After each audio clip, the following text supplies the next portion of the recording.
Welcome back ATV morning आप देख रहे हैं और एज यूजुअल हम ब्रेक में भी बात कर रहे थे रिट्रीवर कौन सा है आपका, तो मुझे बता रही थी ताज़ीम कि चॉकलेट कलर का इनका रिट्रीवर है। लेकिन अब हमने फोकस कर रहे हैं कि हम अपना ख्याल कैसे रखें डॉक्टर नौशीन, और आखिर हमसे वो ऐसी क्या गलती होती है जो आपने अभी पॉइंट आउट की थी पहली वाली ब्रेक में कि हम बहुत पोर्शन साइज जो है हमारा यूजुअली वो आउट ऑफ प्रोपोर्शन होता है। Absolutely. तो वहाँ पे हमें फोकस करने की ज़रूरत है। कुछ और भी है इसके अलावा जो हमें? सबसे पहली चीज़ ये है कि there is no term as crash dieting और समथिंग। दिस इज समथिंग जो आप अपनी बॉडी को आप खुद ही नुकसान पहुंचा रहे हैं, ठीक है। जब भी आप इधर you want to gain weight, maintain weight, lose weight, जो भी आप करना चाहते हैं, फरा आपके पास एक ना टाइम लिमिट होना चाहिए। आप उसको ना ये नहीं कर सकते कि मैंने पिछले 20 साल में जो वजन चढ़ाया उतारा है, जो भी मसाइल थे वो मैं 20 दिन में ठीक कर लूँ या कर लूँ, ऐसे नहीं होने वाला। हमने अपना एक पूरा एरियल व्यू लेना होता है, उसमें प्रोफेशनल हेल्प। इसीलिए आपको जैसे और बहुत सी बीमारियों के लिए आप डॉक्टर के पास जाते हैं, क्योंकि हमारे यहाँ न्यूट्रिशनिस्ट को ना न्यूट्रिशन को और न्यूट्रिशनिस्ट को एक लग्जरी समझा जाता है। हालांकि I believe you are what you eat. हर बंदा खाने के बगैर तो आपकी ज़िंदगी चल ही नहीं सकती, ठीक है। तो आपने कोशिश करनी है एक तो, और जब उन्हें लगता है लग्जरी है तो उन्हें लगता है न्यूट्रिशन एक महंगा काम है। खा तो रहे हैं ना हम हर तरीके से, किसी अल्लाह ताला ने आपका रिस्क बांधा हुआ है और आप उसको खा रहे हैं। आपने सिर्फ देखना है कि आपने हेल्दी चॉइसेस क्या क्या करनी है। आपने सबसे पहले देखना है कि आप क्या चीज़ ओवर कंज्यूम करते हैं, क्या चीज़ आपके घर में ज़्यादा इस्तेमाल हो रही है। सबसे ज़्यादा जो आजकल देखने में आ रहा है, फरा हम बात ये कर रहे थे कि चाइल्डहुड ओबेसिटी देखने में आ रही है, ठीक है। बच्चों में मोटापे का अंसर बहुत ज़्यादा है। क्यों है? क्योंकि उनको खाने पीने में एक तो हम ईजिली जो मेड फूड है रेडी वो आप उनको दे देते हैं, दूसरा ये कि उनकी एक्टिविटीज़ नहीं है। अब जैसे ताज़ीम से हम बात कर रहे थे, horse riding I believe is something which is जो आपकी बोन्स को भी बड़ा स्ट्रॉन्ग करती है। यार अगर आपने पेट भी रखा हुआ है और उस पेट को भी आप नौकरों के ऊपर ना छोड़े, जैसे हम कह रहे थे कि नहलाना है तो आप खुद नहलाएं, उसको वॉक पे लेके जाना है तो खुद लेके जाएं, तो भी ये भी एक होलसम एक्टिविटी है। अब किसी अच्छा हम ये भी मैंने देखा है कि पेरेंट्स एक्सपेक्ट करते हैं कि बच्चा अकेले ही सब कुछ कर ले। हाँ। जब वो किसी भी चीज़ की तरफ गामजन था उस वक्त आपने उसको नहीं रोका। वो अपने गैजेट से उठता नहीं था, आपने उस वक्त नहीं देखा इजी एक्सेस है, फ़ोन पे खाना ऑर्डर हुआ, उधर ही सोफे पे बैठे बैठे खा लिया, वहीं डस्टबिन में अक्सर वो चीज़ें आपने नहीं देखी। जब प्रॉब्लम आपके सामने आती है फिर आपको समझ आती है, फिर उस पर आपका एक्सेस होता है कि यार बच्चा खुद ही कर ले। ऐसा नहीं है। अब अगर आपके पास डॉग भी है तो आप पेरेंट और बच्चा वॉक पे जा सकता है, क्योंकि वॉक एक बोरिंग चीज़ है बच्चे के लिए, ठीक है। या आप कोई मेरा ख्याल है हम तो खेलते थे अपने डॉग साथ, बॉल फेंकी वो भागता हुआ लेके, ये सारी चीजें आपके साथ हो रही होती हैं। तो ये वो चीजें हैं जो physical activity as a wholesome आपको लेके चलना होगा। और इसी में ये है कि जब हम child and how many games we have lost, जैसे फ्रिस्बीज थी। बिल्कुल बिल्कुल, मुझे तो अब कहीं नजर ही नहीं आती हमारे आसपास जो है। मुझे तो नहीं मालूम कि कुछ अरसे में बच्चे जो है वो उसको खेल हम बैडमिंटन खेलते थे और हमें कहीं पे भी जगह मिल जाती थी, हम बैडमिंटन खेलना शुरू कर देते थे। कुछ नहीं होता था तो डाइनिंग टेबल पे जो डांटे अलग पड़ती थी हमें से, लेकिन हम भाई वो जो आंख मचोली थी कि आप मतलब कोई एक्सपेंसिव गेम्स नहीं है, कुछ उसके गैजेट्स नहीं है, कुछ वो बस आपका एक सोशल बॉन्डिंग है, बहुत सारे आप साथी हैं, दोस्त हैं और आप इकट्ठे होकर खेल रहे हैं। वो इंटरेक्शन खत्म हो गई है जिसकी वजह से सोशल आइसोलेशन हो चुकी है, बच्चे इंटरेक्ट नहीं करते हैं। उसी में बहुत सारा ADHD, ऑटिज्म, वो सारी चीज़ें आहिस्ता आहिस्ता देखने में आ रही हैं। So it's a wholesome approach. अगर आप उसको नहीं करेंगे तो बच्चे जो, क्योंकि शुरू ही आपकी जो न्यूट्रिशन है, आपकी जो ट्रेनिंग है वो बचपन से ही शुरू हो रही है, तो आपने इन चीज़ों का खास ख्याल रखना है जिसको आप देख के आगे चलते चल। अच्छा, अब मुझे बताइए कि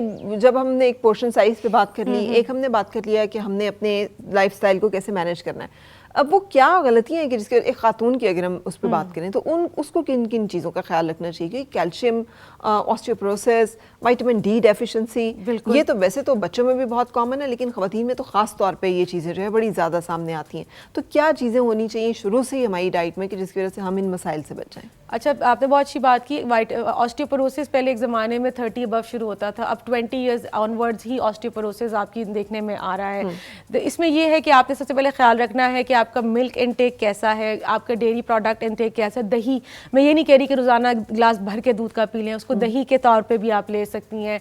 आप उसको घर में अगर चीज़ बनी हुई है जो आजकल है तो कॉटेज चीज़ जो सबसे अच्छी है, क्योंकि प्रोसेस चीज़ अगेन फरा वही चीज़ आ जाती है जो कि प्रॉब्लमेटिक हो सकती है, तो आपने उसके ज़रिए लिया। गया। उसके अलावा कुछ सब्जियां हैं जो आपको कैल्शियम देती हैं, पालक में है, हरी सब्जियों में भी आपको कैल्शियम मिल रहा होता है, तो आपने इन चीज़ों का इस्तेमाल अपने उसमें रखना है। एक और चीज़ जो मैं ख़वातीन को कहूँगी कि वो अपनी डाइट को भूल के जो बच्चों का बचा हुआ खाना है ना, उस पर फोकस करके, ठीक है मैं मानती हूँ वेस्ट करना हमारे रिलीजन में भी मना है, हम जनरली जिस हालात में उसमें वेस्ट, लेकिन आप कोशिश करें कि आप अपने मील को उनका बचा हुआ खाना ना बनाएं, ठीक है ना। आपने अपनी डाइट में एटलीस्ट रोटी चपाती का इस्तेमाल है, आपके पास सब्जियों का इस्तेमाल है, एक फ्रूट दिन का ज़रूर लें। और जो ख़वातीन अपना वेट लूज़ करना चाहती हैं, मैं उनको बता दूं कि स्टारवेशन, भूखा रहने से कभी भी वज़न देखिए मैंने कम बहुत सारी ख़वातीन को देखा, आप जो मर्जी कहती हैं। ताज़ीम, आपने कभी डाइट की है? कभी आपने सोचा? नहीं, इस तरह जिस तरह ये बात कर रही हैं बिल्कुल ठीक है कि आपको मतलब लाइक स्टार्विंग नहीं करनी चाहिए। आप हर एक चीज़ खा सकते हो लेकिन विद इन द लिमिट, कि उसकी क्वांटिटी आपकी ना बैलेंस होनी चाहिए। और फ्रूट्स वेजिटेबल्स ये ज़्यादा मतलब ऑर्गेनिक चीज़ें लेना वो ज़्यादा मुफीद है, बजाय कि आप मल्टीविटामिन्स की गोलियाँ खाओ, कैल्शियम की गोलियाँ खाओ। आप वही चीज़ें अपने घर से पूरी कर सकते हो। तो मेरा भी ज़्यादा फोकस, लेकिन आप कोई एक्स्ट्रा मल्टीविटामिन्स और ये चीज़ें नहीं डाइट में रखती हो? नहीं, बहुत कम है मेरे। मैं क्योंकि मुझे पता है कि जब मैं ऑर्गेनिक चीज़ों से पूरा कर सकती हूँ, सब्जियों से, फ्रूट से, चिकन, मीट, ये मिल्क से मैं अपना हर एक चीज़ न्यूट्रिशन पूरी कर सकती हूँ, then why would I go for the ये जो एक मल्टीविटामिन्स का आजकल वो है कि हम समझते हैं कि नहीं हम सप्लीमेंट्स ले लेंगे तो हम अपनी फूड को सप्लीमेंट कर देंगे और वी कैन ओवरकम। मैंने बहुत सारे ऐसे लोगों को देखा है, मतलब मैंने पॉइंट आउट किया एक दो बच्चों के कि भाई आप कुछ खा नहीं रहे हो और सिर्फ पानी पी रही हैं और ढेर पानी पी रही हैं, तो कहती नहीं मैं इस अपने सप्लीमेंट्स में अपने विटामिन्स उनका बहुत अच्छा ख्याल रखती हूँ। तो आई वाज लाइक अच्छा ठीक है। तो आप समझते हैं कि ये आइडिया ठीक है कि आप अपने मल्टीविटामिन्स जो वो तो लेते रहें, पानी शानी पीते रहें और बाकी जो है वो क्रैश डाइट के जरिए आप अपने आप को? No, not at all, not at all. जहाँ भी बात करें ना, हमारे यहाँ ना सबसे ज़्यादा देखने में आता है आयरन डेफिशिएंसी, चाहे वो बच्चियाँ हो या ख़वातीन हो और फीमेल्स ऑफ रिप्रोडक्टिव एज भी। आयरन डेफिशिएंसी एनीमिया में हम बहुत आगे जा चुके हैं। आपने जैसे बात की ना मल्टीविटामिन्स, देखें देयर आर टू कंडीशंस। एक, अगर इतने आपके लेवल्स एक्सट्रीमली लो हैं तो फिर आपको सप्लीमेंट सपोर्ट लेनी पड़ती है, लेकिन अगर वो बॉर्डर लाइन है या बिल्कुल एवरेज पे हैं तो फिर आप अपनी डाइटरी इंटरवेंशन साथ में करते हो ताकि आपको, क्योंकि डाइट जो मैं आज खाऊंगी वो 15 से 20 दिन में मेरी बॉडी पे इम्पैक्ट करेगी। और अगर बहुत ही एक्सट्रीम सिम्टम्स हैं तो उसके लिए हमें सप्लीमेंट लेने की ज़रूरत पड़ती है।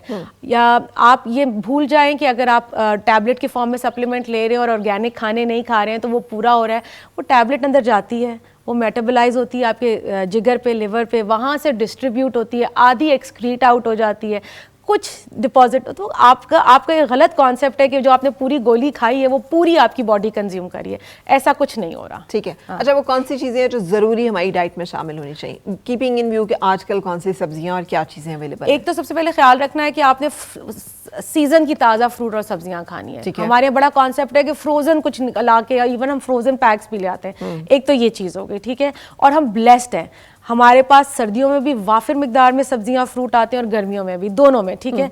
कार्बोहाइड्रेट्स की मैं बात करती हूँ, चपाती, चावल ज़रूरी, कोई एक पोर्शन आपने ज़रूर लेना है। प्रोटीन्स बहुत ज़रूरी हैं, प्रोटीन्स आपकी हीलिंग के लिए भी ज़रूरी हैं। आपका मसल रोज़ाना टूटता है, रोज़ाना बनता है, उसमें आप दो तरह की प्रोटीन्स हैं आपके पास। दालें हैं जो कि प्लांट प्रोटीन कहलाती हैं, उसमें चना हो गया, लोबिया हो गया, और एक होती है एनिमल प्रोटीन्स, मुर्गी है, मछली है, मटन है, दही है, योगर्ट है, चीज़ है, सारी चीज़ें उसमें आ जाती हैं। सो ये कॉम्बिनेशन है फरा जो आपने लेना है।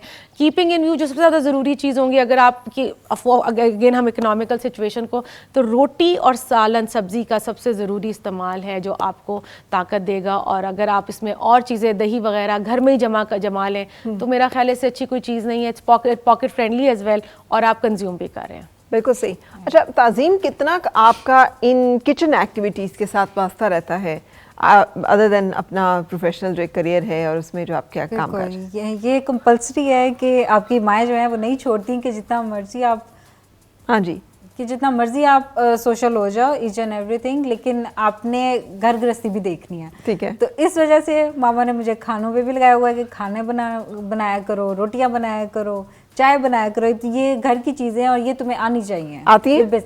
डेफिनेटली आती है। अच्छा, तो कभी वो एक प्राइड नहीं अंदर आया, यार मैं क्यों करूँ? मुझे क्या जरूरत है करने की? नहीं। Don't you think Farah, मैं बस you करती हूँ। yourself is a Oh, I am a multitasker? very good cook, हाँ, yes. you're a multitasker. बड़ी you जबरदस्त raise गोल three रोटी children, बनती है। You look after your house, you know. Yep. तो I think we women are multitaskers, ना? Yeah, we have to be and we We should.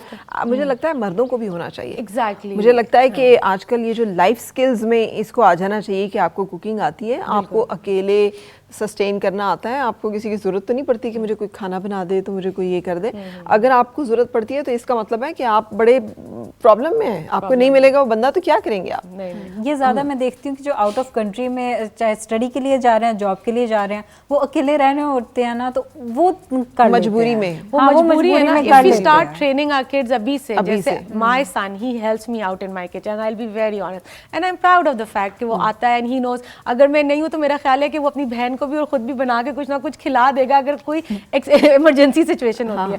ये जो बात करिए ना, जब आप बाहर मुल्कों में जाते हैं, आप 24-25 साल के हो चुके होते हैं, तब आपको बड़ा वो हिट करता है। अगर आप एज़त मैं ये नहीं कह रही शुरू से ही रोजाना, कर लें, हाँ, घर में थोड़ा मोटा लड़के काम करते रहे तो मेरा ख्याल है कि वो इजीली चलता मैनेज रहेगा। कर सकते हैं। ताज़िम, कभी आपने क्योंकि आपने एक डिफरेंट सा प्रोफेशन अडॉप्ट कर लिया था ना, Yes. एक स्पोर्ट्स, और फिर स्पोर्ट्स में भी वो स्पोर्ट्स जो अभी तक तो मेल डोमिनेटेड था पाकिस्तान में, बहुत सख्त किस्म का है, और फिर मर्द भी वहाँ पर कुल्लेदार बड़े टिपिकल रिवायती अंदाज में एंड फॉर्म में देखकर भी उनको थोड़ा सा ना एक हैबिट सा, एक बड़ा ट्रेडिशनल हमारा जो एक स्टाइल वहाँ पे नज़र आता है। सो कभी आपने अपने आप को एट ऑड फील किया कि मतलब नहीं, नो डाउट कि मेल डोमिनेंट सोसाइटी है हमारी, और इवन कि ये हमारी टेंट पैकिंग में भी ज़्यादातर मेल ही हैं। फीमेल्स जो हैं टेंट पैकिंग में वो अब तक जो हैं वो तकरीबन 19 to 20 मैक्सिमम 19 to 20। और ये मेरा ख्याल है ये पिछले चंद सालों में ही आप लोग भी आए हैं, ये जी बिल्कुल 2021 के बाद ये स्टार्ट हुआ है ज़्यादा। ठीक है। तो तब से लेके अब तक बहुत कम है लड़कियां, और जिस इवेंट पे भी हम जाते हैं हमें उधर से इनविटेशन आता है कि आप हमारे इवेंट पे आएँ, और वो बहुत ध्यान रखते हैं, वो हमें कंफर्टेबल जोन प्रोवाइड करते हैं कि हमें किसी किस्म का कोई इशू ना हो, हर एक चीज़ बहुत अच्छे तरीके से होती है, तो बहुत इज्जत भी करते हैं, तो हमें कभी इस अनकंफर्टेबल या ऑड फील नहीं हुआ। ये कैसा है, इस प्रोफेशन कैसा है, और इसमें क्या रिवॉर्ड है, आप किसके लिए आप इतनी एफर्ट करती हैं, कोशिश करती हैं? एफर्ट तो अभी तक यही हो रही है। शौक तो पहले यही था ना कि ये मेरा पैशन है, शौक है, मैं इसको करूं, इस गेम में आऊं। पैशन में दो हिस्से हैं, घोड़े पे बैठना, घोड़ा हॉर्स राइडिंग इटसेल्फ एक, और टेंट पैकिंग इटसेल्फ एक अलग से एक उसका एक वो एक गेम है। हाँ, वो सिर्फ एक गेम है। हाँ। लेकिन मुझे ये है कि हॉर्स राइडिंग की बाकी गेम्स में भी मैं इन्वॉल्व हूँ, जैसे शो जंपिंग होती है कि वो बैरल्स लगे होते हैं, उससे ऊपर आपने हॉर्स को जंप करवाना होता है, एक पोलो है, एक ड्रेसाज है, तो ये सारी मेरी फेवरेट गेम्स हैं। मैं सिर्फ एक गेम में इन्वॉल्व नहीं रहना चाहती। राइट नाउ मुझे अभी तक ये अपॉर्चुनिटी मिली है कि मैं टेंट पैकिंग में इन्वॉल्व हो जाऊँ, लेकिन मेरा प्लान है फर्दर भी कि मैं आगे दूसरी गेम्स में भी इन्वॉल्व हूँ। तो बेसिक हॉर्स राइडिंग है कि वो आपकी अच्छी होनी चाहिए, तो आप दूसरी गेम्स में भी फिर जा सकते हो। तो जब आप घोड़ा रख नहीं सकती हो और उसका आपका अलग से, तो फिर कैसे मैनेज करती हो अपना वो पूरा स्किल सेट और अपना स्टेमिना एंड अपना पूरा एक जो आपका एक होता है ना कि आपने एक स्पोर्ट्स में है आप? बिल्कुल, ये मैंने स्टार्ट किया था। आपकी बेसिक बहुत मायने रखती है कि आपने बेसिक अपनी कैसे प्रिपेयर की है। मैंने एग्रीकल्चर यूनिवर्सिटी के हॉर्सेस को यूज़ किया था, और उधर फिर मैंने सबसे पहले उसके साथ कम्युनिकेशन किया, हॉर्स के साथ, घोड़े के साथ अटैचमेंट उसकी बनाई है। जैसे फॉर एग्जांपल कोई पर्सन आके मेरे पास आके खड़ा हो जाएगा, फ्रैंक हो जाएगा अचानक से, हम खुद भी आउट फील करेंगे ये क्यों अचानक से इस तरह मेरे करीब आ रहा है, तो हम तो उसे दूर जाने की कोशिश करेंगे। Same like with the horses, कि आप अचानक से उसके पास जाओगे और उसे कहोगे कि मैंने तुम्हारे ऊपर राइड करनी है, तो हम उसे लेकर जाएंगे स्टेबल में, तो स्टेबल से बाहर राइडिंग स्कूल में, तो वो भी फिर इस तरह ना रिएक्ट करेगा कि अच्छा कौन हो तुम मेरे ऊपर बैठोगे। इस वजह से ना तकरीबन 1 वीक तक ना मैं यही प्रेफर करती हूँ। इवन कि मेरी स्टूडेंट्स भी काफ़ी रही हैं उधर, मैं 6 इयर्स तक मैं उधर एज अ फीमेल इंस्ट्रक्टर मैं उधर वर्क करती रही हूँ एग्रीकल्चर यूनिवर्सिटी में। नॉट मतलब लाइक ऑफिशियली नहीं, अनऑफिशियली, लेकिन मुझे यही था कि लड़कियां आगे हैं, तो उधर भी मैं यही सिखाती थी कि इसके साथ पहले कम्युनिकेशन अपनी करो, इससे बातचीत करो, इसे फ्रेंडशिप करो, प्यार करो, एक कि आपको पहचान ट्रस्ट बिल्ड हो। हाँ एग्जैक्टली, जब वो करते हो तो फिर आपकी वो आप 50% आप घोड़े की मानते हो, 50% उसके अपनी मनवाते हो घोड़े से, तो ये कोलैबोरेशन होती है उसके साथ, और उसके साथ ही फिर आप प्रॉपर्ली राइड कर सकते हो, वो आपको राइड करवाता है। तो आपकी ज़्यादा जो सीखने की होती है ना प्रैक्टिस, वो उसी टाइम ही हो जाती है। अच्छा ताज़ीम, ये क्या ऐसा कभी नहीं हुआ, मोमेंट ऑफ फियर होता है ना, एक बैरियर होता है जिसको आपको क्रॉस करना होता है and then you are smooth sailor. कहते हैं किसी भी काम को करना हो आपने तो 1000 घंटे, फ्लाइंग भी आपने करनी है तो 1000 घंटे आप करें, कोई भी काम आपने करना है फॉर 1000 घंटा जो आपने उसको देना है, उसके बाद you will become expert in it.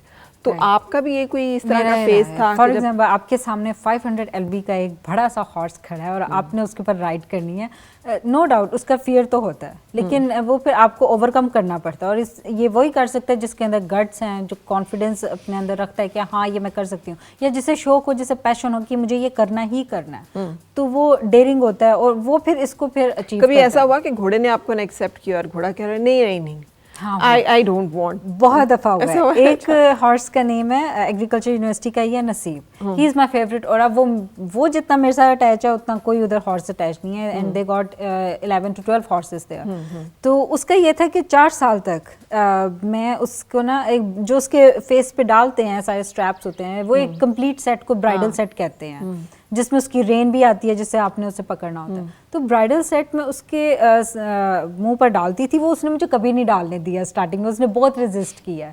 लेकिन जब मैं 1 महीने के बाद उसके पास गई हूँ तो उसने खुद अपना सर मेरे आगे किया कि अब डाल दो, आप डाल दो। हाँ, क्योंकि उसने मिस किया मुझे उस तो टाइम। आपने उसे कहा कि तू तो मेरा नसीब है। ओके, सो हम कंटिन्यू करेंगे, लेकिन इससे पहले हम एक ब्रेक के लिए रुक रहे हैं और ब्रेक के बाद फिर आपसे मुलाकात।